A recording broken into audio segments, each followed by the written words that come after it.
We're live. I'm getting my I'm sitting here getting my desk organized.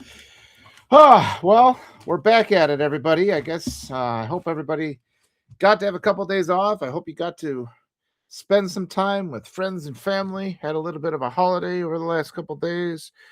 Holidays still exist. Life still goes on. Our kids keep getting bigger and bigger. I'm not seeing anybody populate yet, so I'll just kind of give that a second. Sometimes it takes a moment. Here we are in northern Wisconsin on a nice 35-degree day. I tell you, there's just so much going on and there's so much stress. And okay, there's the people. Larry, Reina, the reluctant graduate, clear-eyed optimist, Bonita. And today, in a little while, I'm going to be bringing on American Citizen. I got to go double check and make sure I have the correct handle for that. I'm looking forward to talking to American Citizen.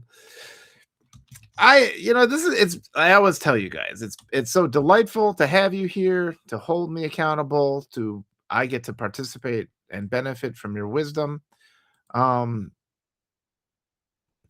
I learned so much from you guys, and I just finished writing an article about how, thank you for the hearts, about how we've gotten into society where, we look for those clickbait headlines. And I think that's, journalists talk about open rates, and I think that's why we get stuck with all these articles about the Kardashians, and we get about all these articles about just the extreme things some just really out of control representative says, and we just disregard the work of experts. And I found, as I've been online here, people like Bob Dana, he's the first one to come to mind, but there's so many people with PhDs, so many just brilliant minds out there, educated people, accomplished people.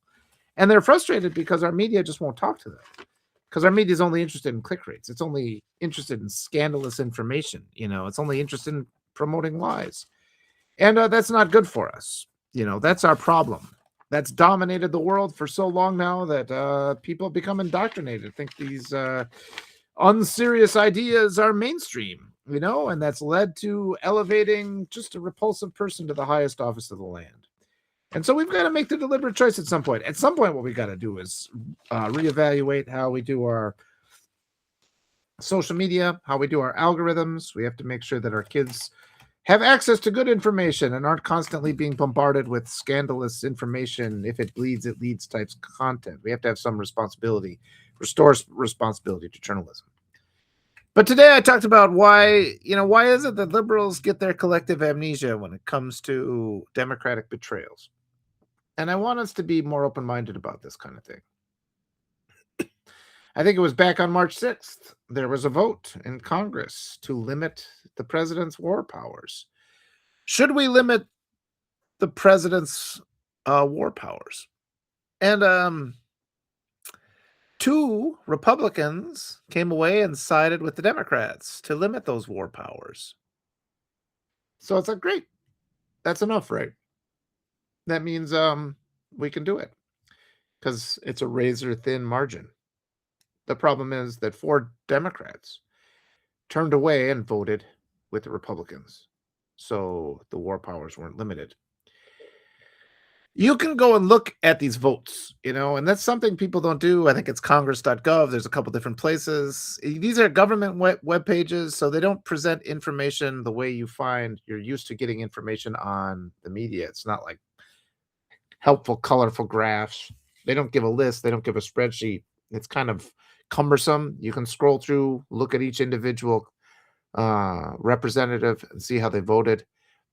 But you have to deliberately sit there and read all 435 names in order to find the names of the 4 that voted against democracy and freedom and the Constitution. For the 4 Democrats who did. Takes a while. And the way the media works is, there are other journalists who go through those pages. They get that information. They write a new article. They create their clever little diagram, and people can see and they get a better idea. But it's stunning to me how quickly we can be betrayed by 4 or 5 Democrats. I mean, people keep forgetting. Cuellar voted for the SAVE Act. He's a Democrat. He voted for the SAVE Act. That was the second time it was through. There was only 1 Democrat. The first time it went through, there was a couple more Democrats who voted for the SAVE Act. How do we allow that? How is it that Democratic leadership isn't screaming at that person? How is it that Fetterman is allowed to go on air and betray Democrats repeatedly? How is it that his colleagues aren't taking him, for a private meeting to say, look, buddy, you got to stop doing this. You're hurting us. There's American Citizen. I'll bring you on in just a few minutes, American Citizen. Glad you're here. I just want people to think about these things because there are always these betrayals. And there's always then this effort, both by the media and by the political mechanism, to make us overlook the betrayal. And then just continue on status, what do we say? Progress as usual? That's not the phrase, but you know what I mean. And we have to stop allowing them to push us away from these, the facts that disprove the narrative. They constantly pressure us to disregard the facts that disprove their narrative. And the fact of the matter is, our current crop of Democratic representatives had all the power they needed after the 2020 election by the virtue of the people to stop what's happening to us now. People try to pretend that's not the case. People keep forgetting about it. We had our moderates in office who killed Build Back Better, and that alone probably would have given the Biden administration enough momentum. We had consultants telling Biden that he should debate with the known felon, which was an act of sabotage, frankly. We should have followed the suit of what the Republicans did in their primaries. Just be like, hey, we're not going to credit this guy with the debate. He shouldn't be on the ballot. That should have been their position. But we had consultants within the Democratic Party that allowed it, who erode our ability to resist. And we have to remove them from office in terms of the primaries. And this is why I continue to interview these progressive candidates. I'm interviewing a bunch this week, too. Your support there. And it's stunning. There's a lot of things I'm learning. Particularly what I'm learning is high-ranking Democrats call up a lot of these grassroots candidates who are gaining momentum, and they tell them, we want you to quit. They pressure them. And the Democratic establishment is just as much a mafia as the Republicans are. It's a fact. I have evidence for this. And we have to vote them out. The more people that are interested, the more people that participate, the more we just get together and vote. In our primaries, we select non-corrupt candidates, which is possible. They anoint candidates. They actually, it's really stunning. It's disgusting. You watch the Democrats, a candidate might emerge in a district. They might gather momentum. All they're looking for is to be the recognition of the party. And the party's like, no, we don't want that. We got this other person we like better, who's more electable, they say, which is really means they're more bought and paid for by oligarchs. And then they push through their candidate loses because that candidate doesn't have any real ground support. And then they blame the voters, and they repeat this cycle. All right. I'm going to bring on American Citizen. Let me put my ad guests. I just had a couple things. I'm going to be talking this. Oh, no. Is it not? I might not have the right handle here. Let me just type it in. I thought I had the right thing. American Citizen, you got your handle for me? For some reason, it's not turning up. Can you just type it in the chat, please, American Citizen, your handle, so I can invite you in? I thought it was 2025, but when I typed it in, it didn't seem to appear. Maybe I'll try that again. Oh, okay. I found it. There it is. I gotcha. Gotcha. All right. Bringing you in. Yeah, we have to awaken, and I'm putting pressure on. My new thing now this week in a special is to put more pressure on other Substack creators to go out and interview progressive primary challengers. Hey, no camera? Nope. Perfectly okay. How are you doing this morning? Did you have a good holiday?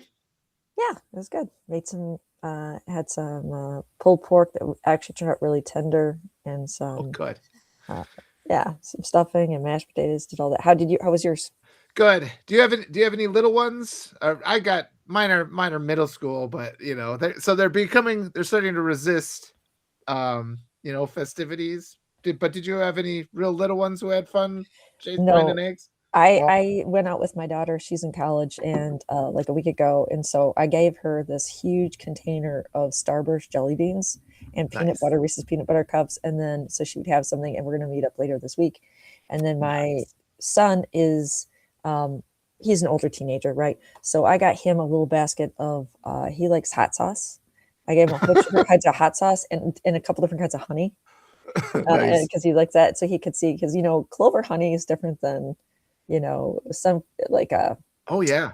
orange blossom honey versus they are different tasting. So I Yes. got him a couple things he could try. So that's what we did. Oh, that sounds delightful. The Easter, well, in my household, there are plenty of visits from fairies and the Easter Bunny and Santa. All that stuff happens a lot here, and so there were all these Easter eggs that had to be found, and my girls came downstairs kind of grumbling, but then it was fun. My wife and I were just laughing how they were resisting it, but then they couldn't help themselves. Somebody posted, it's like, if you want to have a little bit of time off on Easter, you know, uh, have the Easter Bunny tell your kids that you hid 40 eggs, or that they hid 40 eggs when there are only 38. That's mean. That's mean. I thought that was funny. So, all right. Well, I kind of got rolling already this morning, but what kind of stuff do you want to talk about today? I keep seeing your wonderful comments, so it's a delight to be able to talk to you. Oh, it's a delight to talk to you, Walter. I like you. You have I like your funny quips. You're very kind.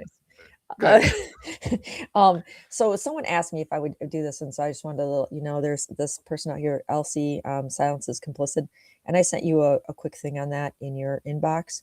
But if you guys want to do something, they have the Virginia's law that's out there. It's in committee, and you can do the resist bot kind of thing, or email, or send letters in to try to get that through. And she has survivor stories because she has. This is Virginia Giuffre. Yeah, Virginia's law. If you want, it's in your inbox. You could just look. Okay, it's like perfect. 3 or 4 sentences. But and there's a link in there too. You could copy and paste if you want. But that has information on the resist bot, and it's very quick, easy ways to like text and say, "Hey, committee members, we want this Virginia's law through." And so she tries to do like survivor story kind of stuff. And the other thing she's been putting out, which I'm helping a little bit out with the second part, is because we have the oil crisis, right? We're gonna our fuel is going to be through the roof. And if we don't stop this, then we are going to have oil prices not just go through the roof. It'll be like it was in the 70s, and there'll be rationing of gasoline. And so how do we do things like have heat in the winter, and when it's colder, or where I'm in a northern area. But if you're, like, say, in Texas, how do you get air conditioning so that you don't have people get hurt? And how do you get to your work when you don't have gas, right? So like I just put out a thing the other day on, getting electric motors, and you can hook them up to your bikes. And if you are only maybe 10 or 15 miles away from your work, you could get to work that way. And if you have, let's say, groceries, if you had a, basket on the back of your bike, you could go get groceries without having to use gasoline. And that would allow you to be able to afford your food. Gosh. So like, those are some things. Thank you, Karma, by the way, for putting that out there. Okay. So that's basically for that Virginia's law. That's okay. She's perfect. Putting out. So, but that's the kind of stuff, is to try to, because there's going to be a lot of things that, how do you save money at the grocery store? Like, get a block of cheese versus getting the shredded cheese. Maybe you make your own bread versus buying your bread.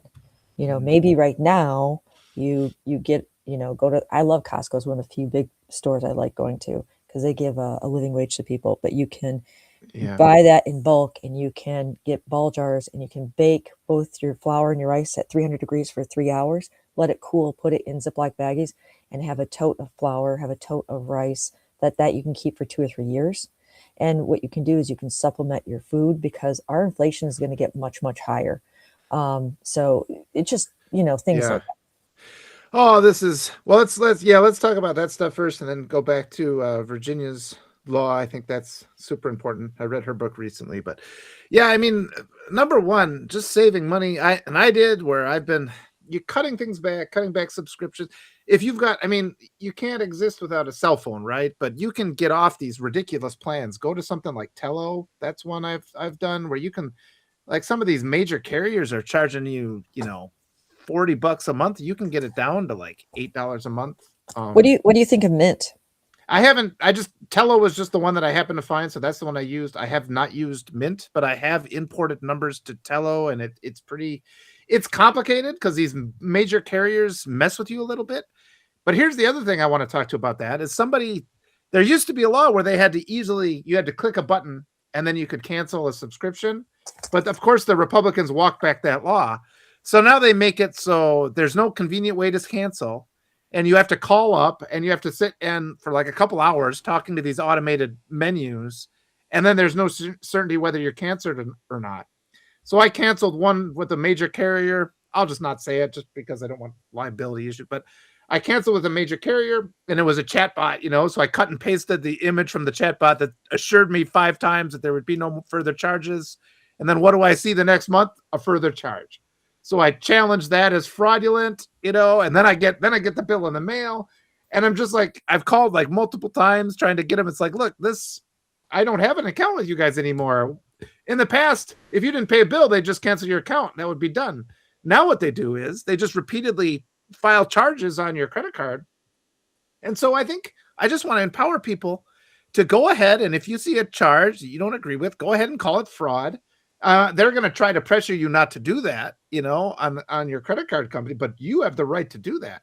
But there's just all these different pressures, and we have to change around to just have consumer protections. So that's one thing. But yeah, they gutted CFPB, which is the consumer protection, and they got rid of the laws for the airlines so that if you're over 6 hours or whatever it was, that you get reimbursements, so they can screw you and give you charges that you didn't even take, and supposedly you have no like real recourse for it.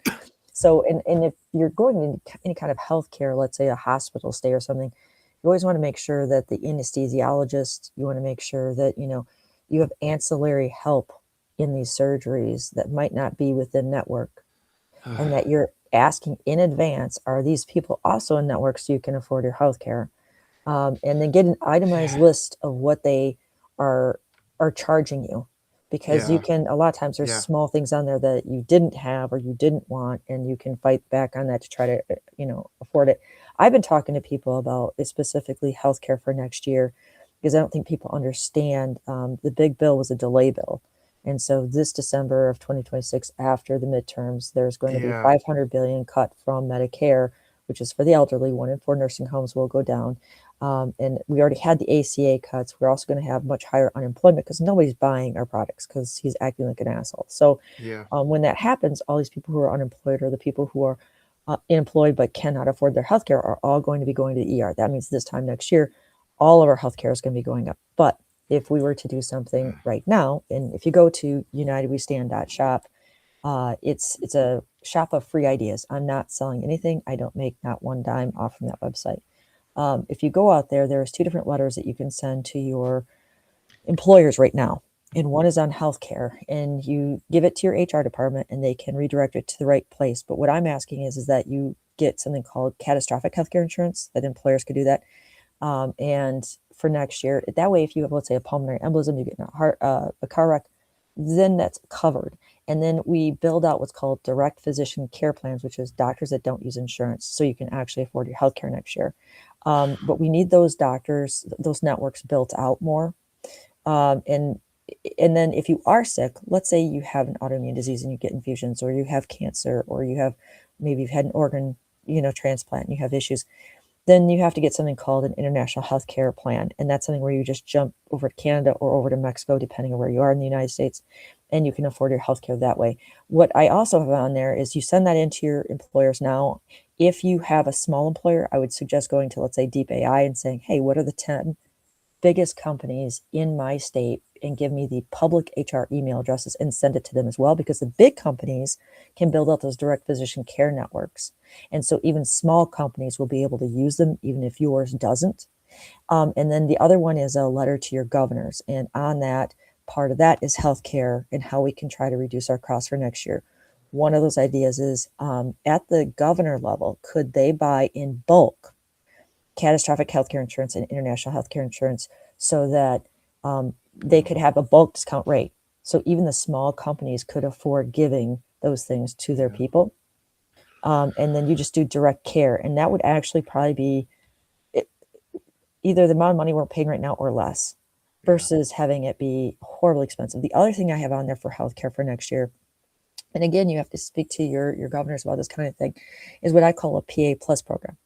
And the PA Plus program is our physician assistants are some of the cheapest you're going to be able to use.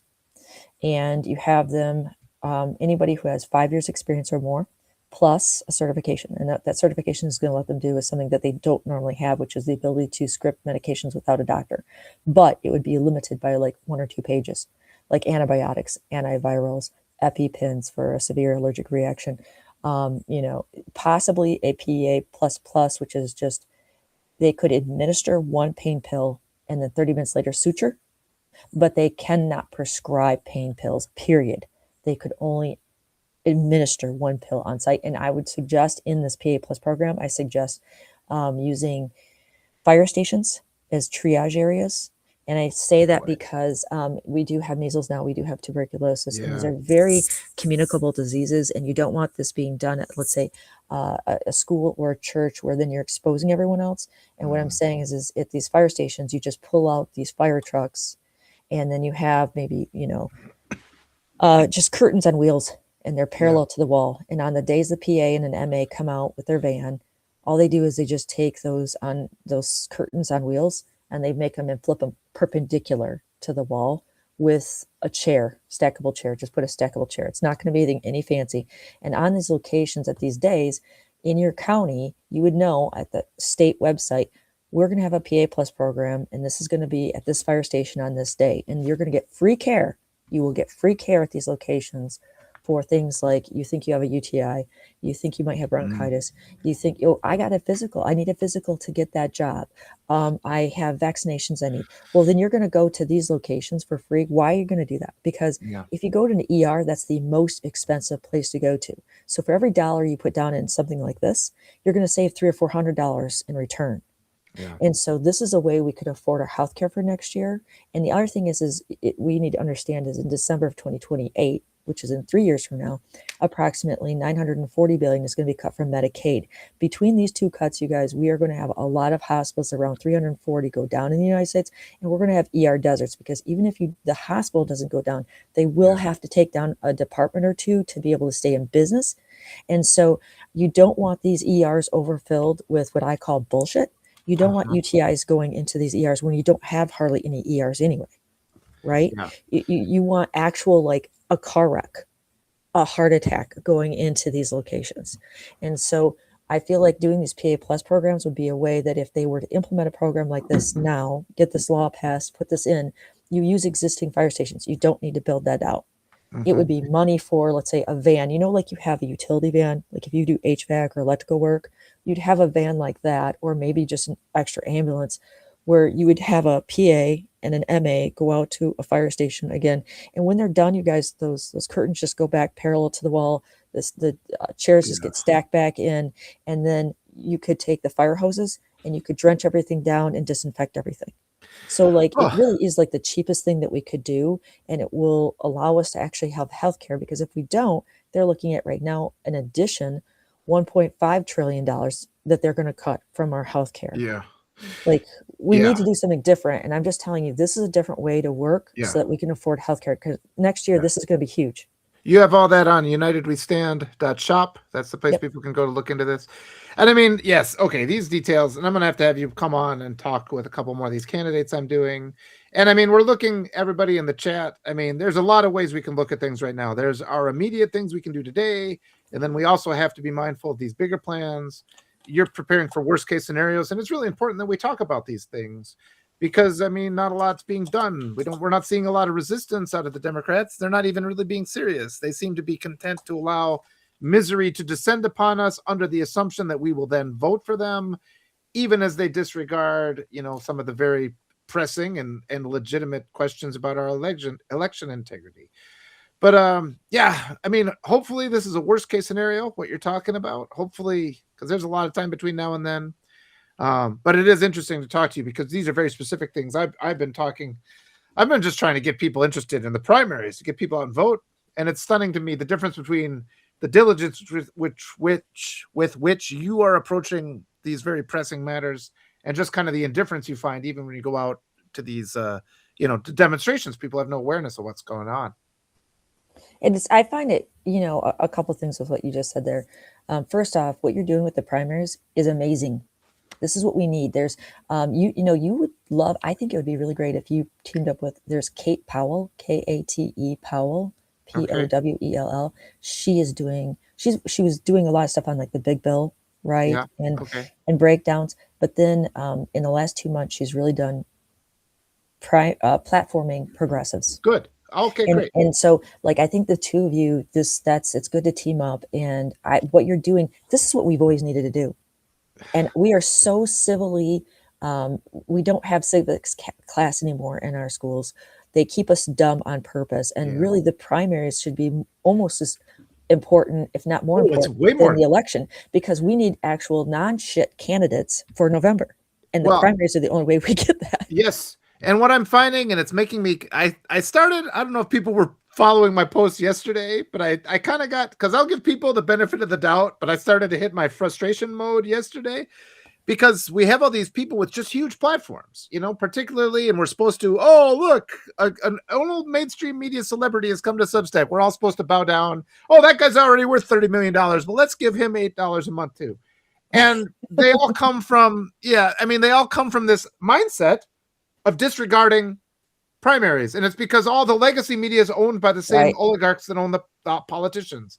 Friends, they deliberately censor and suppress grassroots campaigns in the legacy media. And even if these are good people that you trust, they've been doing that for so many years. They come and they bring the same mentality to independent media. It's done on purpose. Go ahead.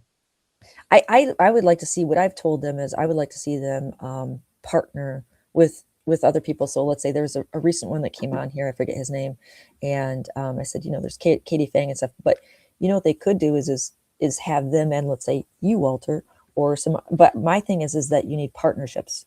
Yeah. Like I look at Shane Yervac, and he's doing really great geopolitical information that you're not getting on legacy media, but I think he's going to get burned the shit out of him. Yeah, and but we need people like him. So what I did is there's 3 or 4 other people that I've seen are doing similar work to him. And I said, you guys need to team up, make yourself like a Find Out podcast. And then each one of you have 2 days a week that you take off, like you decompress. And then you also are each bringing your own subscribers to that. So, and then you just share the pool. Yeah. And then that way you can afford, you know what I mean, to put food on the table. Yeah, we've been trying to do that, but I want everybody to just understand that just the extent to which the celebrity reporters are never going to interview me. They're just not going to. I mean, and people are like, oh, everybody gets this expectation. It's like, oh, you'll build a certain platform and then they'll be like, okay, he's legitimate. They are deliberately suppressing this kind of viewpoint of interviewing primary candidate. That's what I've kind of come to decide, because it seems to me it's like, okay, it makes sense. Like 6 months ago when I started interviewing primary candidates, I'm like, okay, a new platform is going to do this. It gains legitimacy for the platform. We can elevate a few people to Congress. We'll see the power of this platform. That's not the way it works at all. They deliberately want to suppress. They want to appeal to the establishment. And so when I'm doing this, it's actually against my best interest to interview these progressive candidates, because, you know, you're going to be eroding the confidence. I said, most of these progressive candidates that I've been interviewing have had calls from, you know, high-ranking members of the Democratic Party who tell them that they should step down. The Democratic Party does not want grassroots candidates. We saw that with Mamdani, where they have deliberately tried to oppose him. Yep, I totally agree with you. Mamdani is great, and he's showing why they're scared, is because he shows what good leadership can give the people. But I think, you know, look at Katie Powell and look at Jess Craven. And she has a really big following, and maybe talk to a few of these people. And then I'm just saying that, and I also think people like the interaction too between people when they're on live, so you get more people subscribing to you. But you're doing great work with the primaries. We need it. And no one has really done this before, so that's perfect as far. And I understand, because I'm seeing more information about Hakeem's and Schumer, who I think are Democratic rot and need to step down.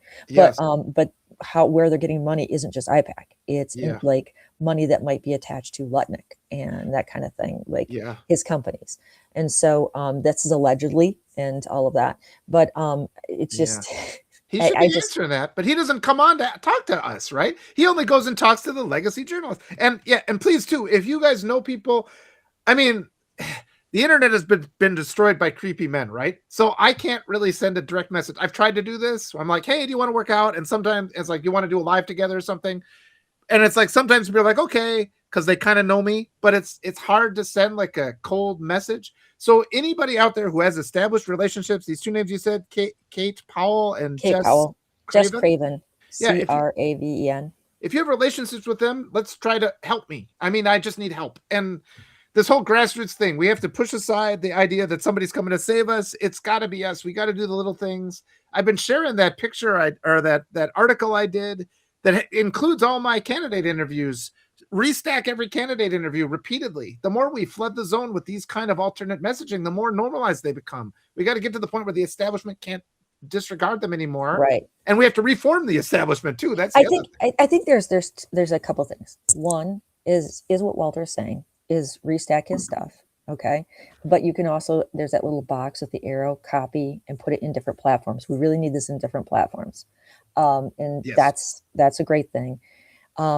If you were to get with, if all of us here on this platform today could go to Jess Craven or Kate Powell, pick one, and say, hey, could you get Walter into some work together with these primaries? That would be amazing. And that doesn't cost you a thing. What we're asking is for you to have civic engagement. And, you know, I asked for this one thing with this LC and doing this. And I think Karma was very nice, and she put that information out into the chat about Virginia's law, right, for the survivors. I know that Karma and I are working on a thing together where we're trying to get a women's march to DC on June 16th. We have to make sure we can get permits to DC because we want change, and we're on the back end doing some things in regards to that as well. So, and that's, you know, I guess the thing is we are in a bad spot, but there's a lot of us. And if we all work together, we can get to a better spot. And again, if you look at United We Stand Shop, the thing with that is it's all free ideas and mutual aid. And there's your weirdo friend had information on the daisy chains and how you create mutual organizations. What I have suggested to people is we need gardens. Everyone plant a goddamn garden. And we need to work with our local communities to what I call create a, and I have this, if you do the 2 letters on my website, if you were to do them, one is the letter to your governors, and it has at the top, letter, you copy and paste it. It is literally that easy. The other one is these 2 letters to your own HR departments within your company. Copy and paste those, once for retirement and reallocating your funds so that if we have a crash, right, that you could protect your retirement funds, because the only people helping us and coming to help us is us. And if they crash everything and you have no retirement, we can't help each other. And then the healthcare, right? And the healthcare is just, we have to go to a completely different system for our healthcare next year. And without relying on Congress to do anything, going to catastrophic healthcare insurance or international healthcare insurance with direct physician care is a way we could actually afford our healthcare. The PA Plus program is something that is through our government, but because it would actually save them money, even in red states, you might be able to do that. So like, those are 2 things that you could really do. But I think for these mutual aid, you know, whenever you're going to these, you know, events, that's the one thing I don't like is they don't have action plans. I almost feel like, you know what I almost feel like? I feel like the Matrix. And the Matrix was actually created. Why was Neo there? Neo was there because they knew a certain portion of people would have to like rebel. So they made a little like subsection for them that could really do nothing. And I almost feel like 50-51 is almost that. Do you know what I mean? Like they don't have action plans. When you try to talk, they're like, we're nonpartisan or we'll lose our license. It's like, you know, no, like we need action plans here. So if you're going out, this is something that you can do. Gardens. Plant a garden and get what's called a Good Samaritan law for donating ground. And that is in that governor's letter. And you could use it at your, let's say, county commissioners, maybe, because even within your county, you could do this.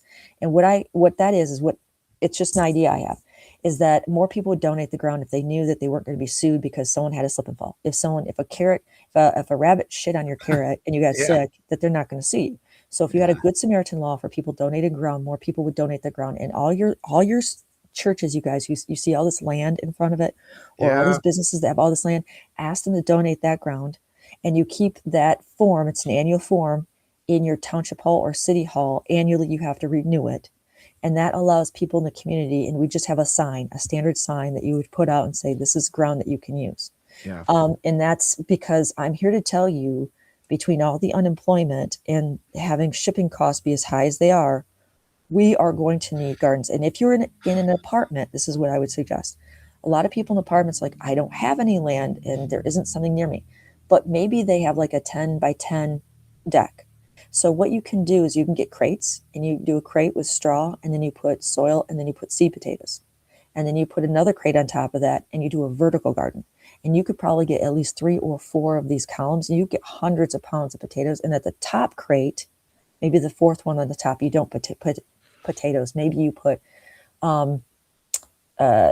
garlic, onions, tomatoes, right? And then along your railing, if you had a pot on either side, you could have, let's say, is it pumpkin spice pumpkins? They're about the size of a cantaloupe or antelope. That stuff's good. Acorn, squash that can go along the railing. And right there, you guys, those are all things that you could keep for about 6 months. You could use that to supplement your food. Yes. So that you don't, I'm just telling you, because inflation's going to get higher too. So it's going to be, the cost of things is just higher because oil is higher. This is higher. The tariffs, right? Just to kill us, just to kill us off. And then inflation's going to get higher. And we have never seen inflation like Venezuela. Like when they try to put a dictatorship in, it always goddamn happens. Yeah. So vertical gardens, and I'm just saying crates are cheap as shit. Yeah. Straw and some soil. Now, the other thing is this, because harmousse isn't just oil, it's fertilizer. Yeah. Okay. Yeah. So this is what you can do right now, is you can create compost piles now. And within 2 or 3 weeks, and then you add a little soil to it. Then you, after a rain, all these earthworms don't want to drown. They'll come to the top. Then you take up these earthworms and you put it in the pile. Why am I telling you this? Because worm castings or worm poop is some of the best fertilizer out there. And when they're going to charge you an arm and a leg for your fertilizer, you can actually just have your own homemade free fertilizer made with eggshells and apple and banana peels and potato peels, along with just some soil you've added in. And I'm just saying that is something in compost piles. You don't want plastic and you don't want meat. You don't add those two things. Okay. And then that's how we can feed ourselves. Well, let me just say too, that with all the stresses, because it is valuable to prepare for these worst case scenarios because it makes you feel empowered. Okay. Yes. And also all these things that you're talking about doing, they're actually, once you start doing them, they're going to take away your stress, just doing these things. Yes. Because one of the big things we have right now is we feel like we're helpless. And if you are, this is why I do all these interviews and I can sleep at night, because I'm just like, well, I did whatever I thought I could do today. I talked to people.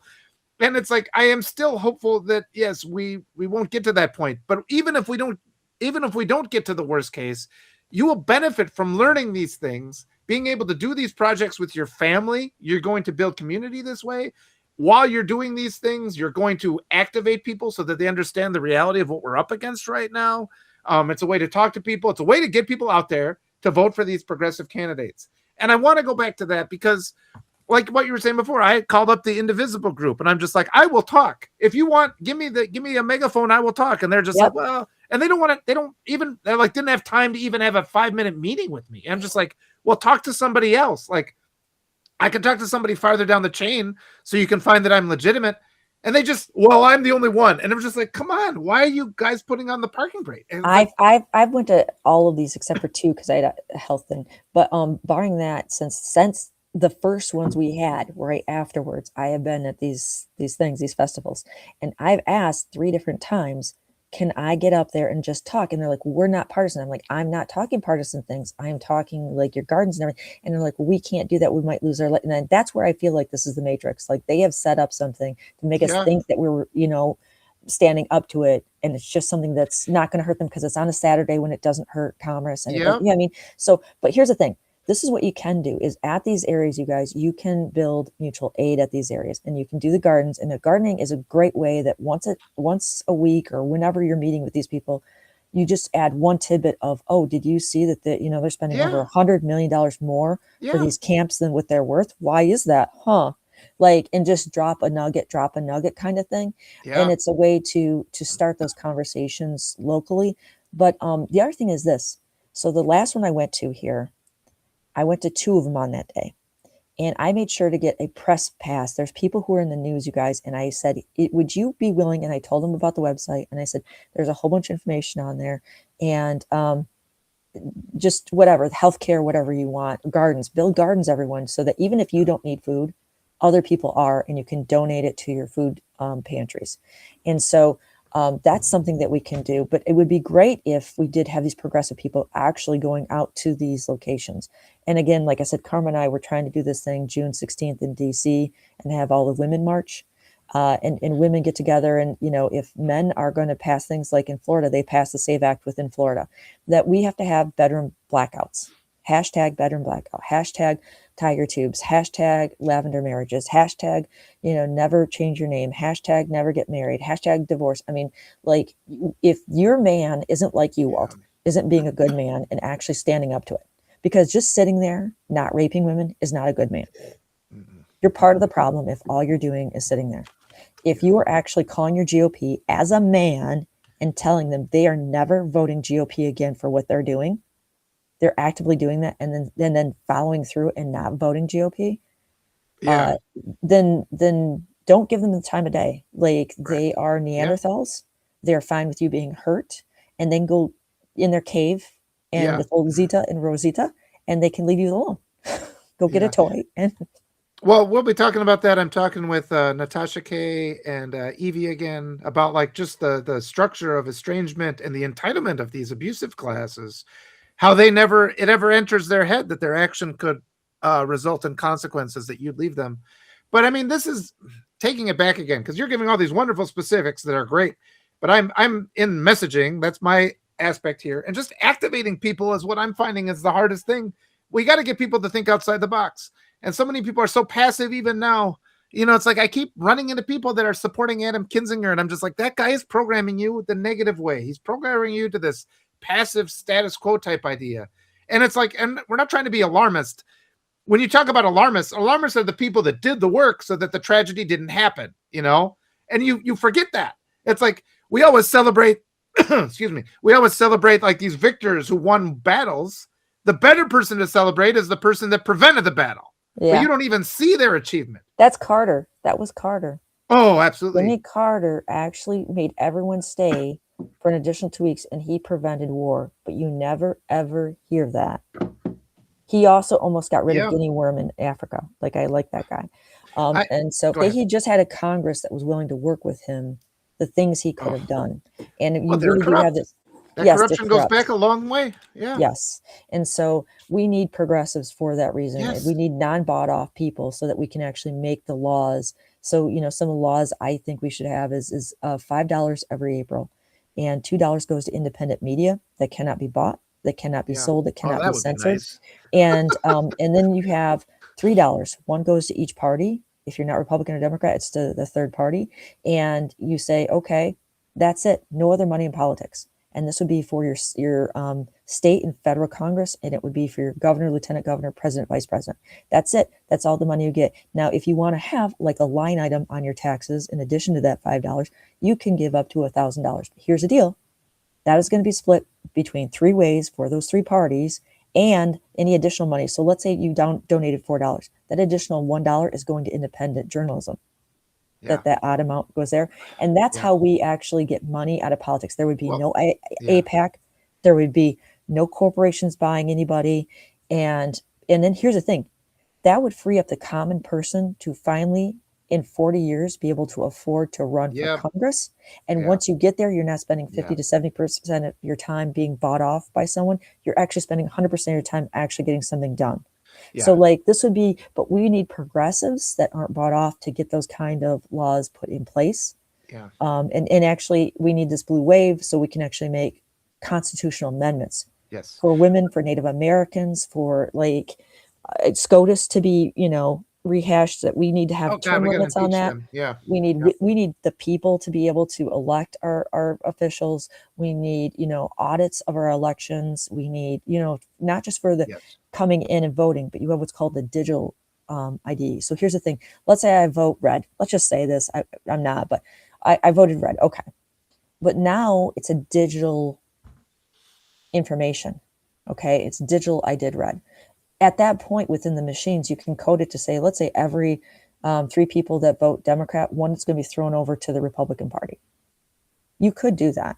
And when you look at Truth Election and you look at Smart Elections and this Truth will Alliance. Hold and we're talking today with This Will Hold. I'm talking at 1 p.m. It's up to us is another one. It's up to us if you want to write that one down she has actually went out and found people that, it was stated in the paperwork that these people at this particular like address voted. And when she went back to that location, there was no one there. Like she Yeah. repeatedly found over and over, like, how can you have more votes than you have people? Yeah. Like, it's so that's the kind of thing, but that's not that people, you know, we have other influences going on right now. It's Yeah. not just America, it's Russia, it's other places Well, that are getting involved. And we saw how quickly the Democrats folded on this. And even Yes. in Dallas, it's just like, oh, move on, that's a candidate. And it's like they're going to do the same shit, in the primary. They're going to do it at the general just because it benefited your anointed candidate in the primaries. But I've been sharing my link here, and I'm going to share it again. It says that my how independent media can help promote, and that's the progressive candidates. And I mean, we got 87 people here. Please go on to that repeatedly. And I need everybody just restack all those interviews that I do with people. I love seeing it. People have been doing it. But the more we can promote these candidates or promote the clips, do whatever you need to do. If we can just flood the zone with these, because there's that Francesca Hong, who's running for governor here in Wisconsin. She's absolutely fantastic. I've talked to Emily Berge a bunch of times. She's got a really good chance of becoming the congressional nominee in my district that is currently held by Derek Van Orden.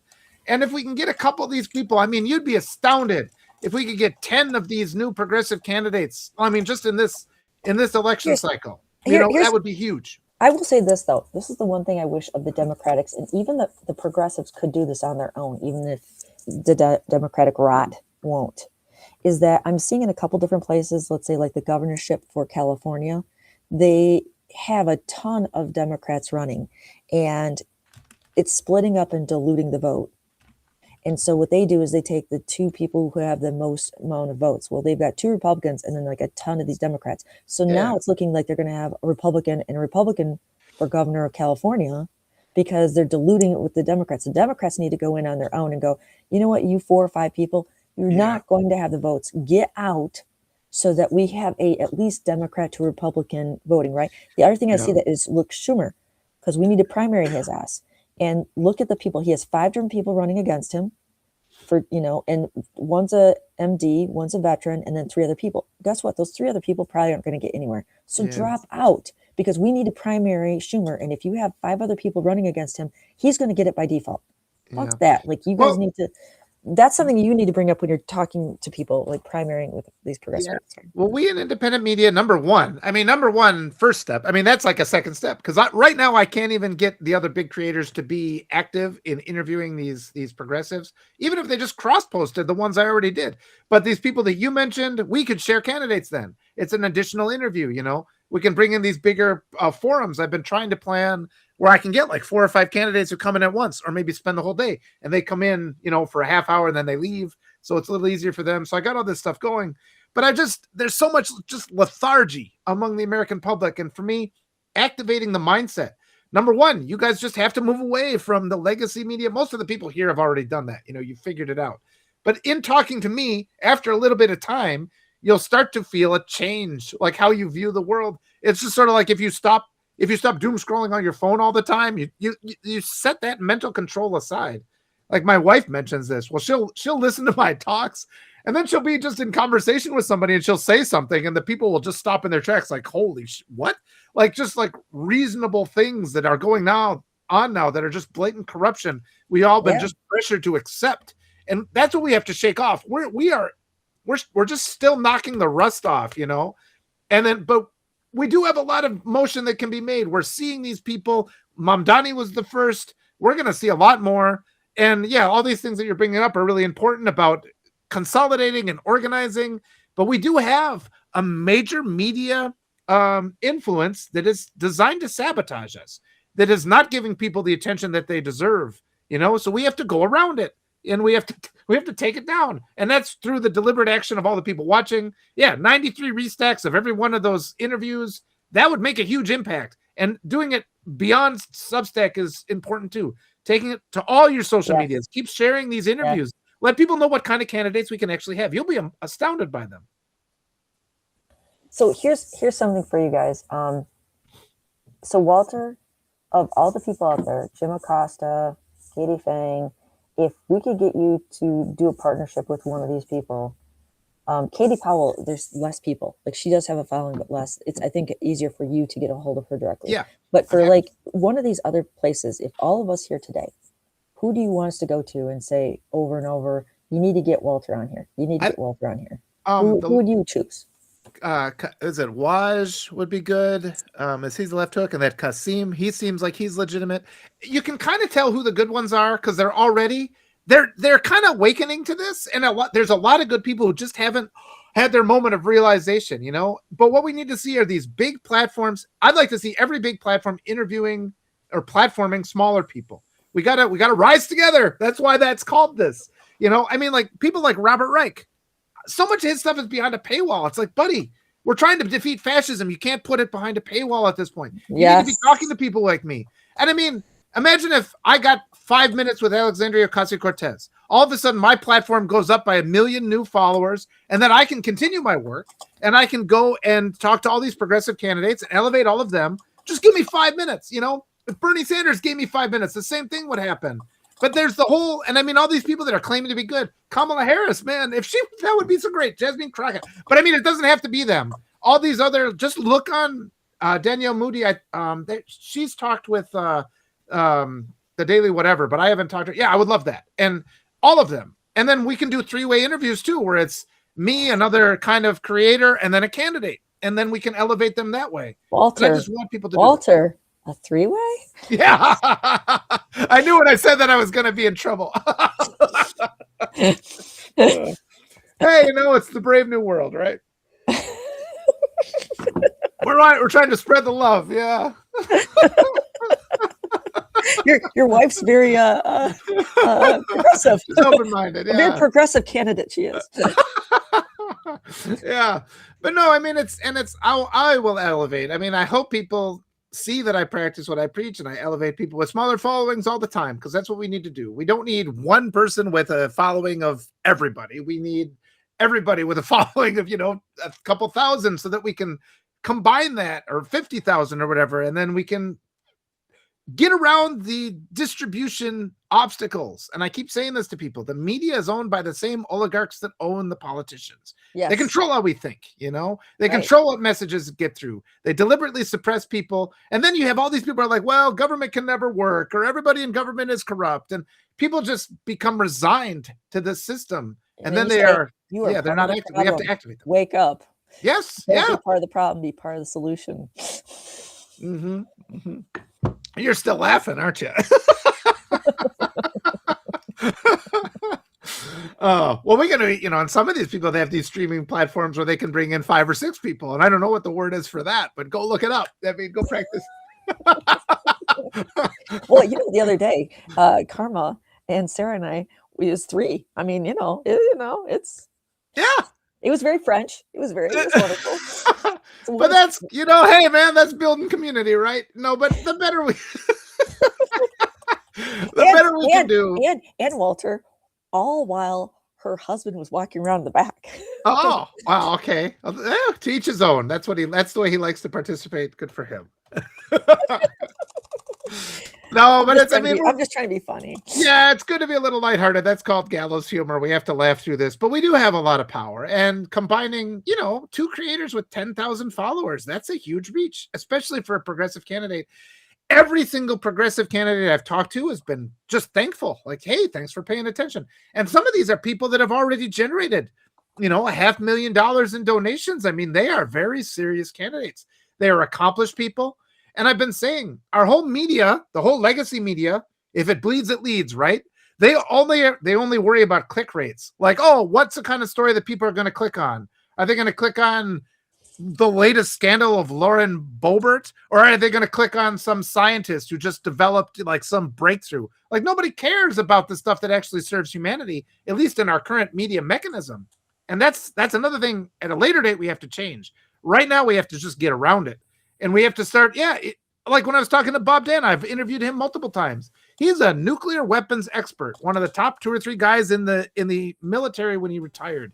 And he's like, no media outlet will talk to him. And it stuns me every day. All these brilliant, accomplished people want to talk to me. The reason is I've got a small platform, but the bigger platforms refuse to talk to accomplished people. And so this problem with electing people that are unqualified. That's the media, the legacy media is complicit. So stop, please stop. I mean, like Jim Acosta, why would you even support him? He's already worth millions of dollars. I am not worth millions of dollars. I need your support a lot more. He's got this huge platform, but all he's doing is he's continuing the brainwashing. I like Aaron Parnas, he's okay, and I like Jim Acosta, but I don't give money to them because they have plenty. But I do listen, and that's what I was saying is if we were to, and I put in here once, and I can do it again, to have everyone here, just do a copy and paste, have Walter on your live, copy paste, and put that into Waj on the left hook. And if we could, Jim Acosta maybe, because if we get you on these bigger platforms, you can bring that up to Jim on a live and go, why are you not platforming the progressives? Oh, you know what though? Yeah. And I'll give them credit, because when they start doing it, okay, now you've met the standard I need. But until they meet that standard, and it doesn't have to be me, there's a lot of other smaller names that they could go and start to elevate. But this deliberate suppression of the narrative we have to overcome it. Yeah. And I will bring along a candidate with me. There's a couple that I'm just really, really excited about. Emily Berge, I've gotten to know her the best. These are people, I'm telling you, these are people that a couple months ago, whenever it was, I've lost all concept of time because it's every day feels like 100 years. But ICE was in the area, and I called her. I called Emily Berge up. She took my call and she talked me down. And I realized on the phone call that I was kind of not making sense. I was really kind of panicking. And this is what we should get out of our representatives. The ones that are like, I understand that you are afraid for the welfare of your kids, and I'm going to use the power of government to ensure you're safe. So she's a person of integrity. She's earned my support on that call.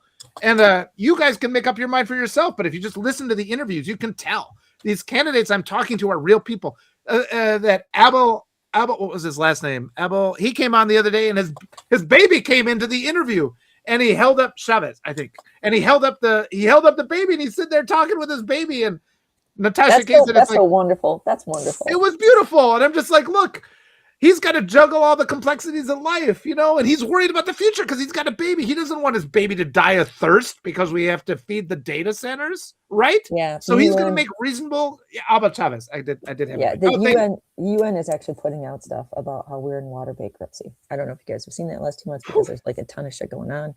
But that's another thing that we may have to get in. If you're in Nevada or Arizona, you might need to get condensers so that you have enough water to survive. And we need to start looking at alternate methods in those areas of how do you shower and how do you clean things like your clothes and stuff without having a lot of water. And I would go to your Native American reservations and I would bring food and I would apologize profusely for what's happening to them and ask how they have, I don't care where you are, whether it's in North America or not, they have lived off the land and they know how to get by. And so, maybe what you can do is you can bring food to their reservation so they don't have to go off the reservation and have people hurt them. You could ask them, how can we help your children that are being kidnapped and killed?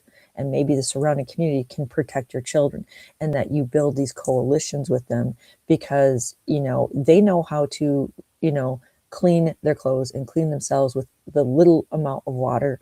You're going to have to learn these things and we need pushback, and the only way we're going to get pushback is if we do progressives. So Walter, you're doing a great job. I so commend you. And Kate Powell is the other person. You guys both are doing a really good job, and we need more of it. And so every time I see you guys' stuff, I restack and I try to copy and paste and put this into my other platforms because we got to get that out. And I think this is something else that we can do just as people, you guys. And I was talking to Karma and Sarah about this the other day, is to try to make some PDFs on general information. And maybe one of them could be on the primary candidates. And then you take QR codes, add them to it so it goes to a particular website with this information. And then you leave it in doctor's offices. You just leave them. And then when people that can read through there, they use their phone, they use the QR code, and that's how they can find out, in the big bill, my kid, if I can't afford college, has to go with the military? What? Yeah. They're going to be cutting Medicare and Medicaid? What? Yeah. By $500 billion, $500 billion, and now they want another $1.5 trillion to give to Trump's boys so they can make money off their drones. Like what? Yeah. Well, I was just going to say that the messaging is so important because it's just so controlled right now, and just everybody's so passive still. Well, It's just see, like, but I think that's because they aren't understanding well, that they're they not don't gonna get have access. healthcare soon. They're not go Yeah, and so what I'm telling you is if we were to yeah, make just a standard one piece of paper, have it be like 3 main points, maybe that's healthcare and the big bill, and have a QR code, and have yeah, another one, and then you do a post, and then what it is when you hit that QR code, it goes to that post, it has all the information. One, for let's say the primary stuff like you were trying to do, and then all you do is take that one piece of paper, you print off like 100 of them, and go to your local dentist. "Oh, yeah, when's my next appointment?" Oh, and you just drop yeah, off 2 or 3 of those on those end tables, and then you yeah, go to your other doctor and you just leave 2 or 3 of them there, and, that kind of thing, and when people are just waiting for their appointments, they'll look at it and go, "Oh," and then they yeah, do the QR codes, "Oh," yeah. and then they Hope take a so. picture, and then they start talking to their other people. This is how we can get information out in this I'm just saying, this is an Yeah, idea. that's a good idea. And but here's what I found over the years too is that, I mean, I used to just kind of rely on, okay, I'm going to do a 1,500 word article, and it's like we have to look at this like teaching. Like I'm an educator too, and it's like I can't sit somebody down and just be like, oh, I'll tell you physics in the next 5 minutes. And it's just sort of like we just have to keep coming back, is what I mean. And yes, this idea that you're mentioning, like giving people resources, that's perfect. But it's like everybody here has to be participating in this. We have to like you have to overcome that resistance to speak because they have conditioned us, after a white supremacy school shooting, and I always call them white supremacy shootings. They just Yep. say, well, now's not the time to talk about gun control, right? They control us, that we are under mind control, and we look to the experts. You might have an idea about something, but you don't fully believe it until you listen to like some media personality confirm it. This applies to me too. It's just like actually getting this. We're at this point now. It's like everything is so awful that it's Yep. like we've given ourselves permission to like push all the old stuff aside. But this is an ongoing process. In the last 2 years, I've learned a lot. And all of you guys, it's wonderful. Keep coming back. We keep having these conversations. We keep validating each other. And if now you're not able to talk to somebody, too much because I wasn't doing this a year ago. I wasn't doing this at all. No, I You wasn't know, either. I was and not. My it'll husband is come. like, "Why are you?" And I'm like, "You don't understand. We're going to lose our democracy. Like it's never been like this before." Yeah. And they don't understand. They don't get it. And they're like, "Well, just vote him out." I said, "You don't get it. For you to make that statement is you don't get it." And I Yes. talked to him about Denver Riggleman just because he was an ex-congressman. He's ex-military. He actually looked at everything. And I'm saying this because that gives credibility to him when we have a lot of disinformation out there. Yeah. And when he's telling us that we almost lost our democracy last time, and I was so nervous last time, and my husband was like, "Why are you so nervous?" I'm like, and when this came up, I'm like, and see, nothing happened last time. You have no idea how close we came to that not being the case. Yeah. And so, but it's very interesting with the Epstein files, and I'm going to give you my opinion. Okay. Obviously, it's horrendous stuff that were done to children, rape, torture, killing, and babies. And that's horrific and needs its own, yes, justice. I have a couple different things on my website. If you want to look, scroll down to the very bottom. I don't think we're going to get justice here. I think we try to get justice in other countries, and we ask them, are you freezing the passports of these Yeah. people? Are you freezing the business licenses of these people? Are you investigating and prosecuting these people? Are you like we can go at it from that route? But I also think that the Epstein files, if you look at it, was psyops. And assholes talking about tribalism. That's pitting us against one another. And then you have Brunel, who's dead now, bringing up that CBP hat, right? So undocumented versus white, like that's a way to use tribalism, psyops, and different plants that use that in different techniques. And they were actually going to PhD students about psyops and how do you, and I think, when you look at it too, you have JP Morgan and you have the 2008 crisis and you have Brexit and you have all these big banks, like not just JP Morgan, but we're talking Rothschilds. We're talking, I don't know if you know them, like that's holy shit. And so I think this is just my opinion of this is that they wanted to crash the market over and over, and like they're going to do now. And then to the point where there is no more bailing out and you have to go to a digital economy and a digital ID. And Gates right now is even talking about putting digital ID with our bank accounts. And then at that point, they control everything, right? Yeah. And then they have basically this huge Epstein Island, right? And so I think, that's the perspective of, is this really where we want to go? And in 10 years, you guys, between not having water and climate becoming worse and worse. So you're going to have areas that are just going to continually be flooded. Others are going to have a continual wildfires. And then you're not going to have enough food. right? Yeah. I mean, this whole fertilizer thing with hormones, and that's what I'm telling people, plant gardens, even if you don't need the Yeah. food, other people are going to need the food. And you have China locking down their fertilizer, and the only other place you get it is Canada, their Yeah. potash. Okay. And between the 15,000 farmers that went out of business last year, okay, which is part of the plan, go look at 2025, and Gates for the last 15 years buying up all the farm ground, right? An acre trader with Yeah. Vance and Teal, and they're buying up all these bankruptcies that this administration caused, Yeah. um, that now they don't have enough fertilizer. And the only reason that our farmers stay in business is because their equipment has went up, their land has went up, their labor has went up, the sprays have went up, the seeds, which they are forced to buy GMOs because those are more. The only way that they stay in business is they have to get more and more productivity off the land. And the only way they do that is with fertilizer. So they're going to have fertilizer they cannot afford. So Yeah. they won't get as much. So they won't get as much productivity, which means they won't be able to keep their land. We have to be creating farm co-ops now with these people to Yeah. protect our farmers, because what they do is that way you don't have all these middlemen, so they can make more profit, but you still don't see it in your pocketbook because you just they've taken out the middlemen. Yeah. Okay. And then they stay in business, and if we have more farmers, they can't use those farms as food against us. That's how North Korea controls their people, is by controlling the food. North Koreans are almost 2 inches shorter than South Koreans. Mm. So we need to make these farm co-ops with these people, kind of like a Costco for farmers. And Yeah. they're all the different brands. We have, vegetable farmers and fruit farmers, and maybe you have beef farmers and you have egg farmers, right? And you say, okay, now we're the membership and we're going to pay you a membership fee. And then we can just call you and then go get our whatever meat or whatever this, right? And that's how we can collectively protect ourselves and protect them. I think, yeah, and I mean it's overwhelming, and so I just want to tell everybody listening to this or watching this, it's like, look, just don't take it all at once. Don't try to save the whole world at once. It's like, I think the idea of gardening, it's like, just put it in your mind like this: you're going to do it for your own mental health because it's going to make you feel better to go out and do the gardening. Start learning about these things little by little. Every little Yep. bit you learn, and then we'll just kind of see, because it's going to be, we got a long time yet here. And all my effort is on the primaries right now. And I think, yeah, you're going to see we do have this real opportunity to get progressives to Yep. replace incumbent, do nothing, corrupt. And there are just a lot of incumbent, corrupt Yep. Democrats. I started this by saying, look at all the votes. And it's always a different kind of 4 or 5 Democrats. We have had multiple times enough seats to halt the transgressions of the regime.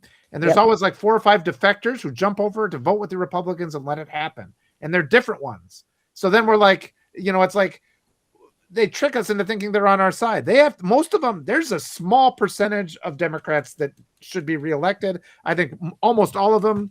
And every single primary is so helpful because we can elevate these new progressive candidates. And even if they don't win that primary, they can win another seat. We have to take on our local government a little bit more. We have a spring election tomorrow here in Wisconsin. I just wrote a post about that this morning. You have to be involved in all these things. That's community. And it's like we've been indoctrinated to just kind of surrender our control of our own local politics and our own local community. Oh, that's for other people. No, it's got to be for you. They're making choices about your life. So all these little things are really possible. And yeah, like, just if nothing else, cross-posting those interviews, restacking them, sharing them to other socials, bringing people here. We got to collectively build.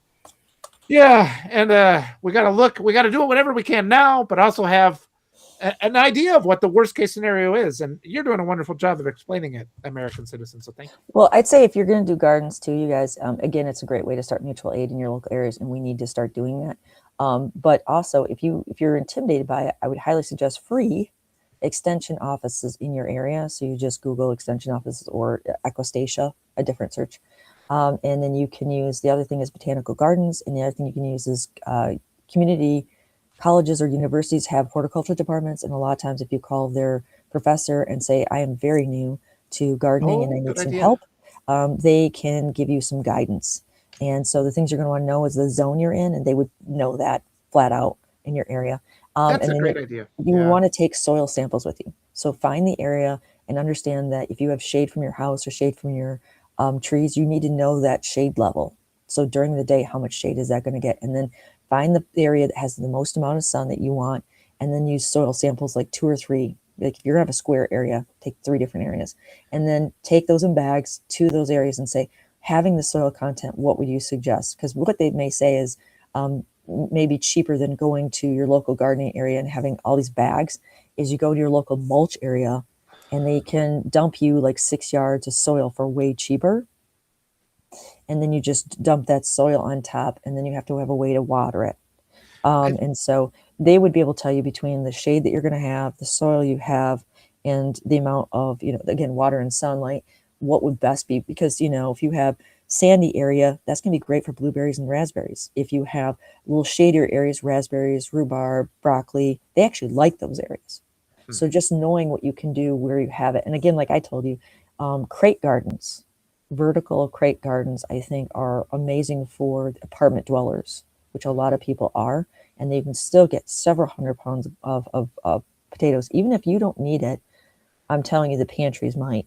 Yeah. And then as far as with you're doing, Walter, with the progressive agents, maybe if you have a single website with all that information, if you had a QR code on that, and then you just print that off, and you could have that as a post and say, in your local areas, okay, could you put this out? Now, maybe you do one separately for each state.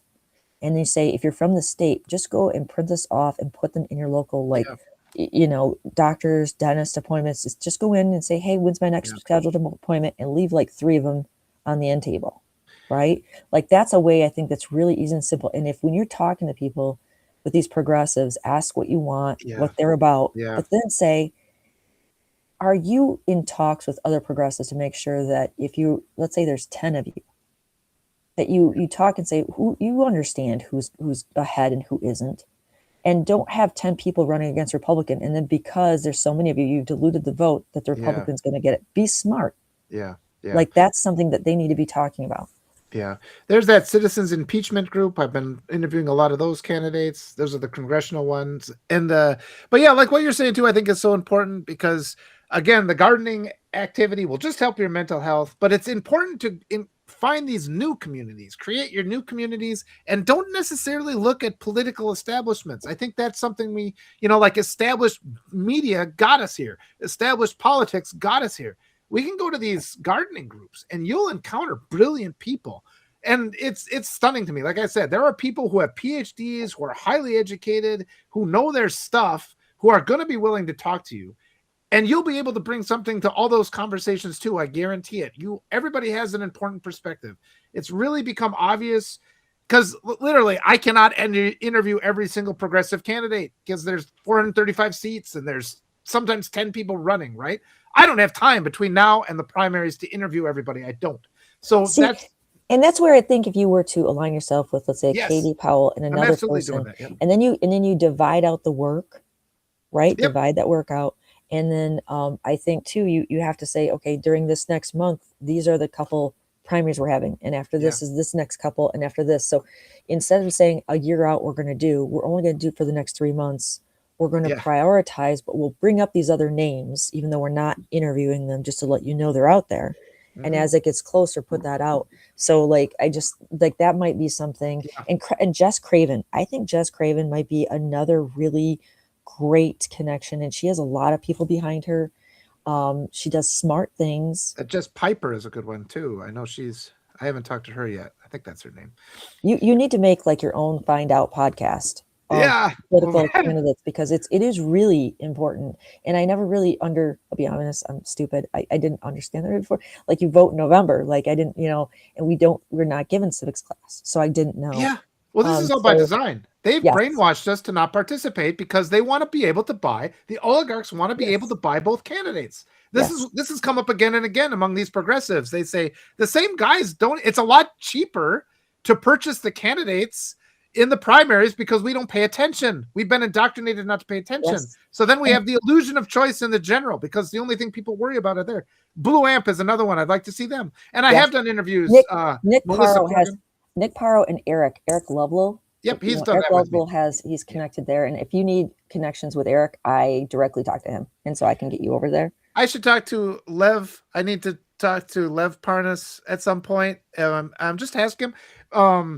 Yeah, but I've already done a couple candidate interviews with Nick Paro. He's got a couple more things set up, so a couple of them are coming on board. I guess because, like I said yesterday, I was feeling frustrated. It's like, why the hell aren't more people doing this? And it's like, okay. Sometimes you just got to take a deep breath and say, like, they are coming. It's just I was just feeling urgency because these primaries are happening now. I know. Yeah. And maybe what you do is, you know how like you have the blue amp and there's a couple people and those people have their own name, but when they're working together, they call it blue amp. That maybe you have a new one called the progressives or the primaries, right? The Yeah. primaries. Have it be the primaries so that you know when you're coming on. This live is about the primaries. Yeah. And We have to overcome the John Lacone, please send me a DM. But we have to overcome that establishment media resistance to covering the primaries. See, that's really entrenched. So that's like a main thing. And a lot of these guys that come from legacy media and who have come to alternative media, they bring that with them. That's been by design, I'm finding out. Because I was, elevating on Substack, then they bring in all the old legacy people and my growth cuts out because they don't want new voices. No, that's deliberate. So everybody has to just understand it. The cross posting is really big. The restacks are really big, and just the participating. But the more and more we talk about it, as long as there's progress, it doesn't have to be immediate or instant. Let's just be better tomorrow than we were today, and then the next day even better than that. Yeah. If you want, ask them about these things like that letter to the governors. I would take that, make a copy, and when you're asking these people, like, what are you going to do for healthcare? Yeah. Because we're not going to have healthcare. What are we going to do for jobs, right? I personally think we need business co-ops where the employees own they're partial owners, so they profit share off from the business, and that's how we can like have people have a livable wage. But I agree, John Lucioni, I can never say his last name. Oh, that is it. Okay, thank you. Yeah. He's in Florida, and he is going against Looney Luna. Okay. And I interviewed Robert People. I think he was also in Florida, and I should do a two-person, two additional candidate interview. I'd like to bring multiple candidates in. The more visibility we can do, the better. But yeah, it just as a writer, I found it's like it takes a long time to change how people think. We can influence, and the more people talking, the faster it happens. Even now, when I talk to Liccione. Yeah, he's sorry. It's Italian, and I always get it wrong. Liccione. Okay, but the more we do this, though, like a lot of these progressive candidates I talk to, they're reluctant because we haven't done the work yet, But it's like I'm a writer, so I've been doing this for 10 years, and the stuff I'm saying today would have got me just removed 5 years ago. So people are a lot open to the messages. We are moving the Overton window. Certain ideas that would have been considered controversial 5 years ago are now, people are at least finding it out. They're willing to listen. And the more we can talk about it, the more, if we repeatedly ask these candidates these same questions, and they'll start to answer, they'll start to think about it. Then they'll take those ideas to the debate stage, and it'll be in the Democratic, the primary debate. Great. And then hopefully if they go on to the general debate, great. And it'll start to enter the mainstreams. I was talking with Natasha Kay about this yesterday, because she's just like, why aren't they taking this? And it's like, the way this works is constant pressure. We have to have constant pressure in our messaging before we even get to change. We have to get to the point where people are even talking about it. Like, people won't even talk about universal health care in Congress. So we have to apply that pressure, daily action, daily talks. And all you people listening, you have to talk too. Talk about how these are normal questions to ask. Like when I said to Natasha, if you are going to go join a church, you ask that church if they've had a problem with pedophiles. That's not an unreasonable question. We've just been conditioned, like we're not supposed to ask these kind of questions. You should be asking them, because when we are silent, we turn over our power. So that's what we have to overcome. See, if you, at the very bottom of United We Stand at Shop, there's going forward. One is global democracies, how, even if you're not in this country, how you can protect your democracies. And that really is, getting money out of politics and protecting your journalism so they can't be bought, because that's what we're having a global problem right now, is because the billionaires bought the media and they're just pushing propaganda everywhere. But on there, I have a couple things I'd like to do. One's a constitutional amendment for women, but it protects men too. And another one on guardrails on churches, because I think that's another reason we are where we are. And that when you do investigations, they have to be independent investigations.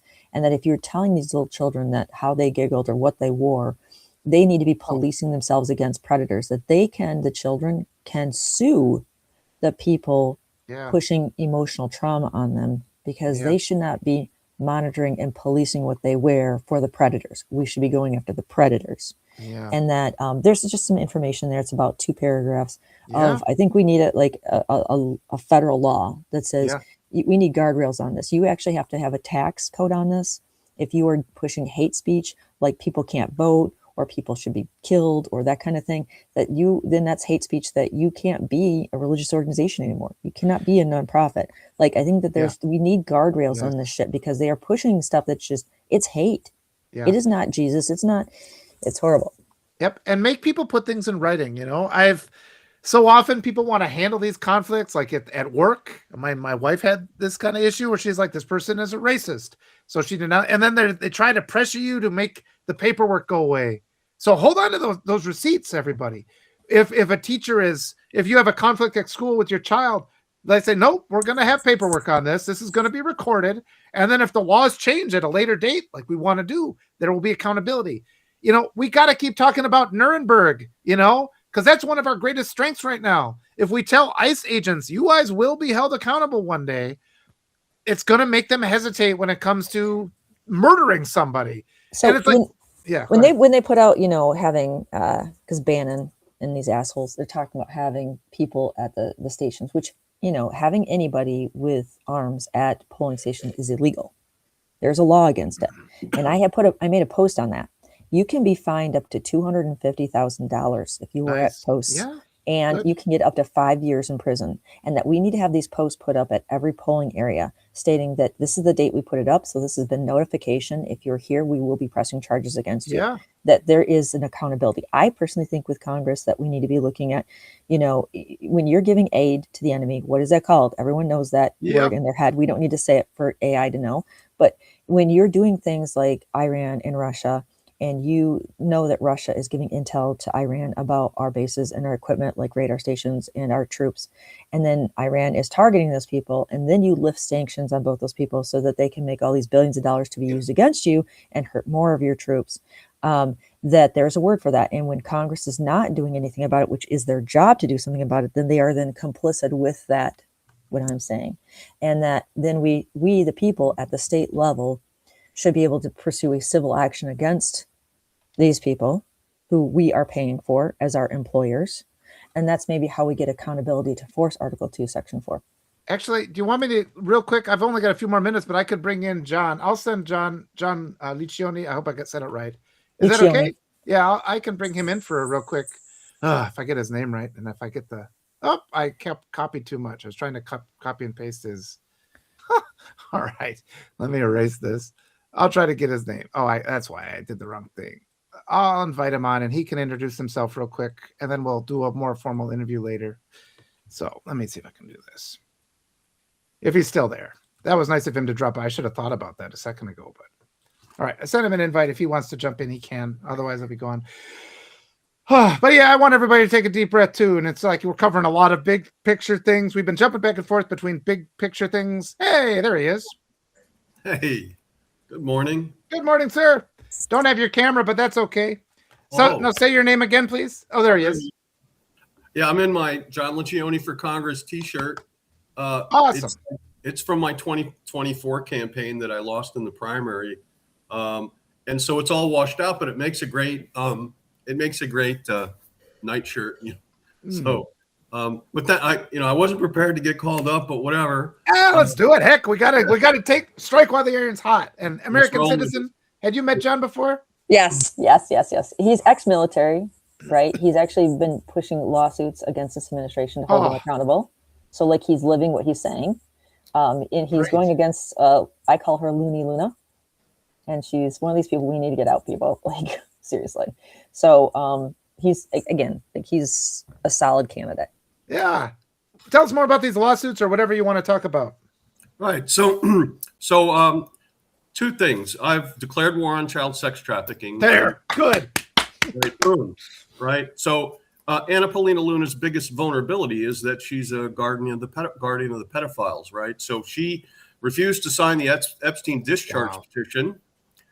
She refused to vote to bring it to the House floor before the discharge petition was signed, and she didn't vote for the Epstein files release until Daddy told her it was okay. Right when her vote didn't matter. So, guarding the pedophiles, We've got Matt Gaetz. He's gone. We've got Yeah. Lauren Boebert. She flipped. We've got Nancy Mace. She flipped over to really, to against Trump on the Epstein files. Marjorie Taylor Greene flipped. Anna Paulina Luna is the only one left. Wow. That's why I call her queen of the garden of the pedophiles. She's the last holdout for this pedophile defense scheme that's going on. So that's her biggest vulnerability. I've been working on the child sex trafficking problem long before it became top of mind for everybody. So I won't get into that because it's really personal.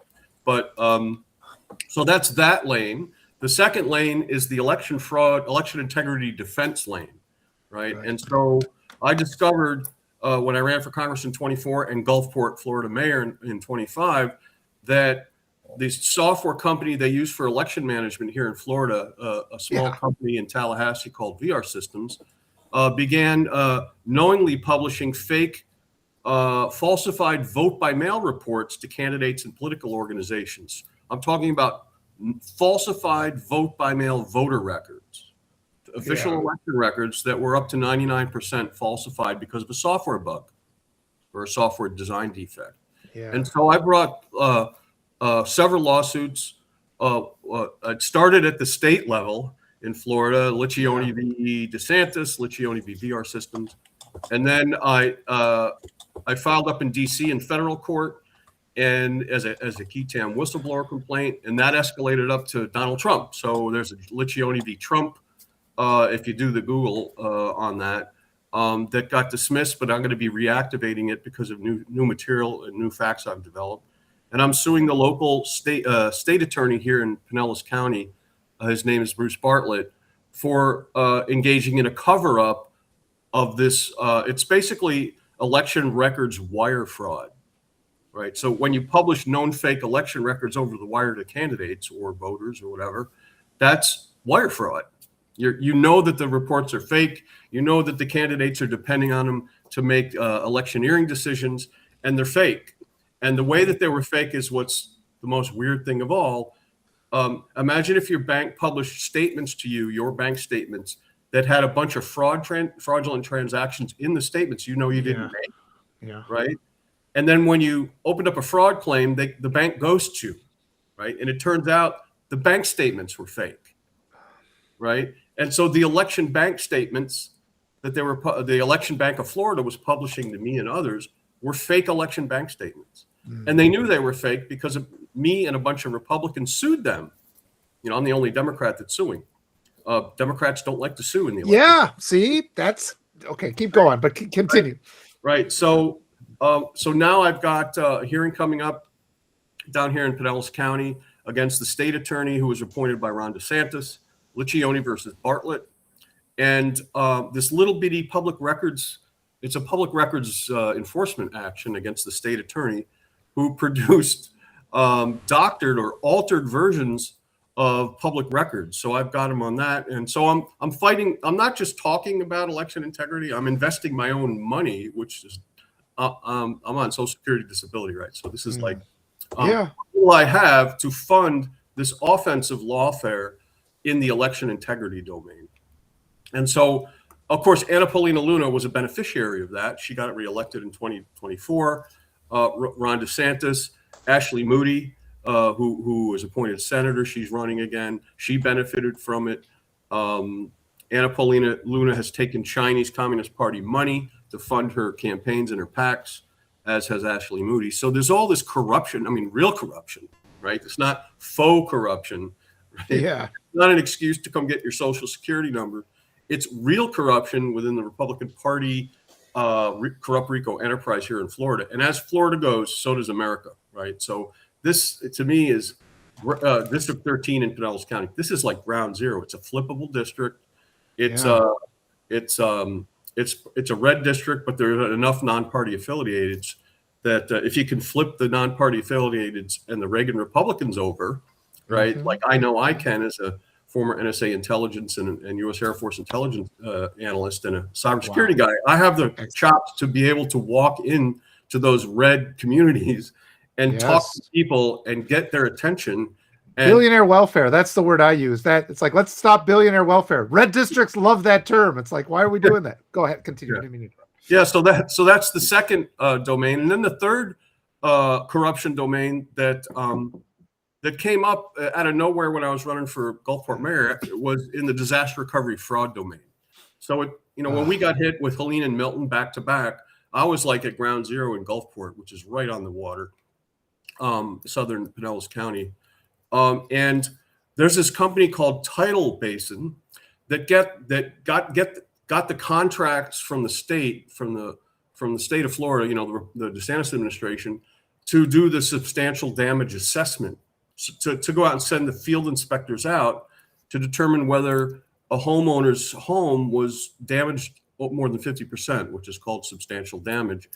And so they were going out and doing drive-by damage assessments and then filing false claims, claiming homes were damaged substantially when they weren't. And when that happens, you're screwed unless you're wealthy, because you have to raise your house, either raise it up or raise it and rebuild. And if you're on a fixed income in Florida and this is your retirement place, you basically got to walk away from your damaged home and at fire sale prices. So destroying people's lives.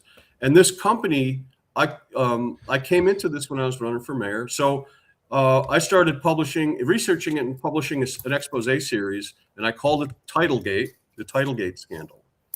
And Anna Paulina Luna, and what happened was I exposed the corruption it's sort of like the disaster recovery fraud is the new Medicare fraud, right? Mm-hmm. They're getting FEMA money, right? They're awarding sole source contracts to this corrupt contractor who's making donations to Ron DeSantis's, Hope Florida PAC, and so they're protecting this contractor, and they're allowing them to screw people out of their homes. Like, I'm talking thousands of people just in Pinellas County. We got hammered twice.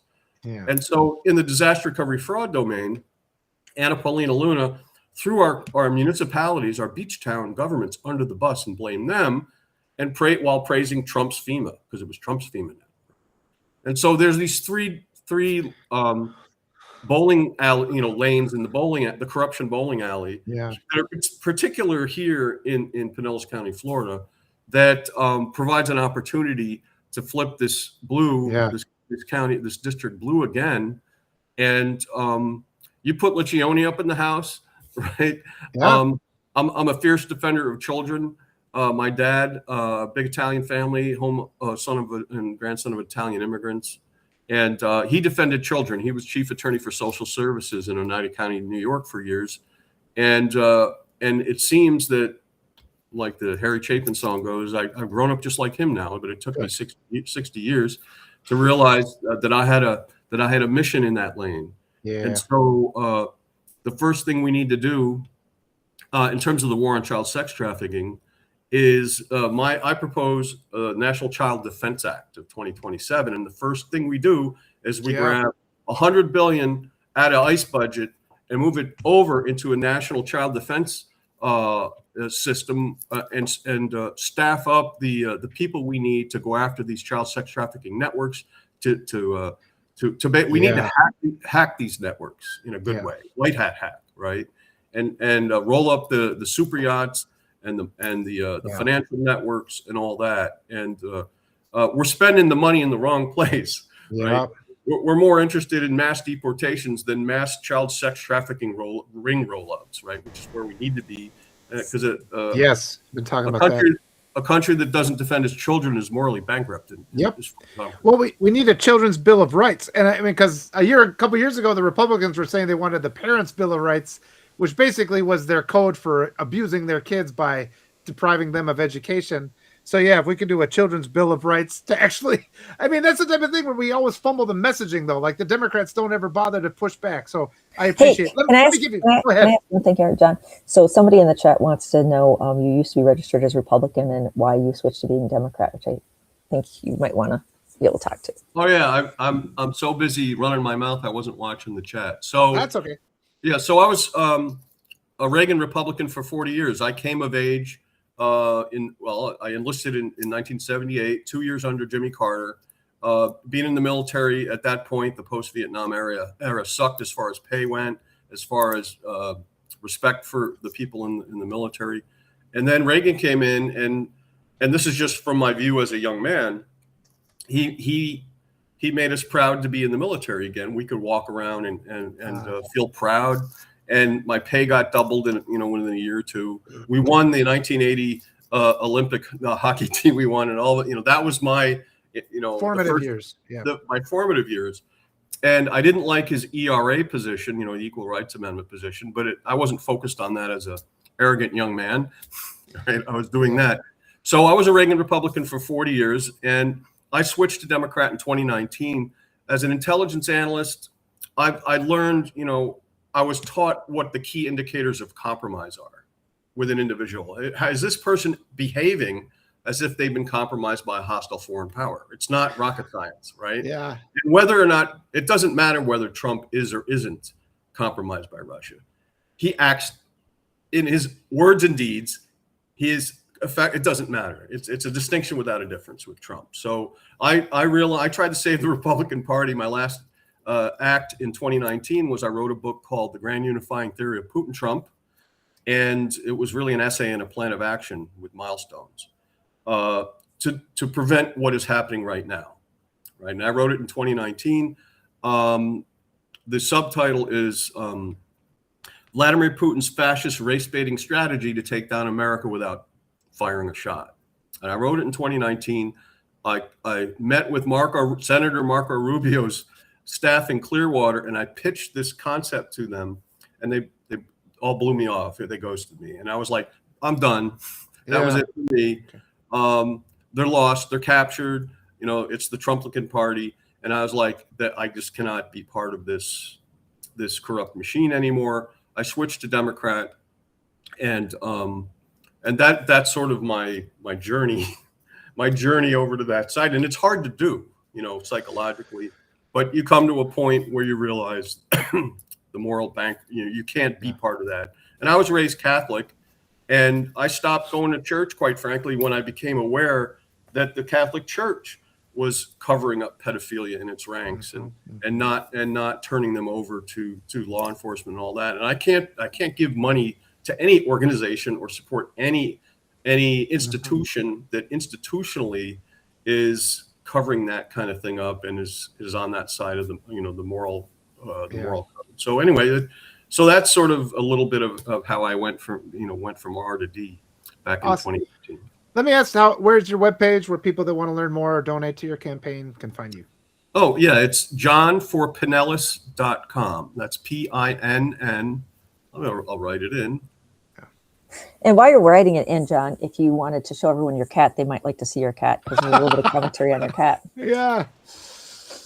There it is, johnforpinellas.com. Yeah. So my story is up there. I used to be a cybersecurity executive. Well, still am in my head. But I ran the DoD for my company, Tenable. I ran the DoD's cybersecurity scanning, vulnerability scanning software contract, where our software was deployed globally at every U.S. military installation worldwide and every U.S. Navy ship. And I ran that program. I was a VP there. And that was like my last biggest job. That was a big role. And it's sort of been downhill. I ended up going on disability. It's been downhill from that. And I'm sort of clawing my way back. And I'm looking, where's my kitty? I don't know where he is. He's a tuxedo cat, and he's hard to find sometimes when the white isn't visible. I gotcha. I'm running out of time here. I've got to do another meeting at 10. This has been lovely. I want to give you guys both some time to just kind of give your final thoughts. I'll be in touch with you again. I want both of you to send me. There's a lot of links discussed, so please send them to me so I can include the links in the replay, because this will be published when I get a moment. Everything's frantic as always, but John, I'll look forward to talking to you again at length with some of my other friends. Especially, I got a bunch of friends who are they've got a military background, so I'm sure they're going to want to pick your brain on some things. And everything we can do to rise together will be great. I'll turn back to American Citizen, though. Thank you, American Citizen, for being my guest today. Do you have any final thoughts for us? like I said, UnitedWeStand.shop has a lot of free ideas. I don't make not even 1 cent off that. It's just it's some general information because we kind of live in a media blackout for about 5 pages, and it has some. Oh my god! Oh, it's blurred out. It doesn't work. And then- Okay, go closer. then- The shirt works better. Then you just scroll down, and it's just block after block after block of idea, and there's mutual aid on there, and so like if you're looking at healthcare and you can't afford it, there are some sliding scale places out there, which means let's say you became unemployed and you need some help. The healthcare will be very little money at all. There's also some stuff out there for findhelp.org, I think it is on there, which has amazing resources. So there's little tidbits in there. There's also stuff on Substack and people on here. And like, again, people are doing the primary stuff. There's Ellie Leonard, if you want to, crowdsource for justice there, if you want to. And then again, Karma and Sarah and I, Sarah's a vet, and Karma and I, to do a peaceful walk to DC for women. And that would be on June 16th to meet up in DC. So we're going to see if we can get permits. This is what we'd like to do. We have to still get the permits and get all that around. But, to ask and demand of Congress, Article 2, Section 4, so that we can have a functioning government. Perfect. John? All right. Well, I like to close with something. I found this little wooden cross at a local market in Gulfport, and it made me think of my sister, who is a devout Catholic and who we've had a falling out. But it reminds me of my sister, and I take it with me. And when it comes to how do we reach our MAGA brethren and bring them back into the fold of civil society, right, on the right side of the moral compass side. And so here's my suggestion. If any of us have lost someone to the MAGA cult, let's stop talking about the MAGA cult and instead think about the prodigal son parable, the Jesus prodigal son. They were dead and now they live again. They were lost, but now they're found, right? And the way to go out and buy one of these. It doesn't have to be a shiny, right? It's like the carpenter's cross. Go out and buy some of these, and the next time you talk to your loved one or your friend that you've lost, hand them a cross, right? It doesn't have to be a holy roller kind of thing, but give them an exit ramp, an off ramp, a psychological off ramp, instead of making it harder, right? Anyway, that's just the way I feel about it. There's another thing called leaving MAGA, because when I started looking at cults, and the two things that are really good for people who are in a cult is, one thing is open-ended questions, right? So are you for that $10 billion he just took out of our taxes so that he could make his own board? Then he just took it from us. Like, are you okay with that? So open-ended questions, did you know that this happened, that $500 billion is going to be taken from our Medicare this December and 1 in 4 nursing homes are going to go down? Like, ask a question. And then the second thing is leaving MAGA, because why they probably got into this is because they didn't feel like they had community, and that leaving MAGA is a really big community and that you'd be welcome there. Yes. So that's a different off ramp, but whatever off ramp, I agree, you need to have an off ramp for them. That's perfect. I'm gonna have to start winding up. We're running out of time. This has been delightful. I mean, I appreciate both you guys. No, it's perfect. I'm glad we went like 48 minutes longer than I anticipated, but that's fine. No, I really appreciate it. And yeah, we're doing good work. Everybody go ahead and find John. I'll put all this in the replay. Again, your restacks mean a lot, and all the comments mean a lot. Everything we can do. There's a lot of ways to support beyond financial. Financial helps too. I'll include links to both of you guys' Substacks. So yeah, thank you everybody so much. We'll call it good. Perfect. Thank you, Walter. Bye-bye. Bye-bye.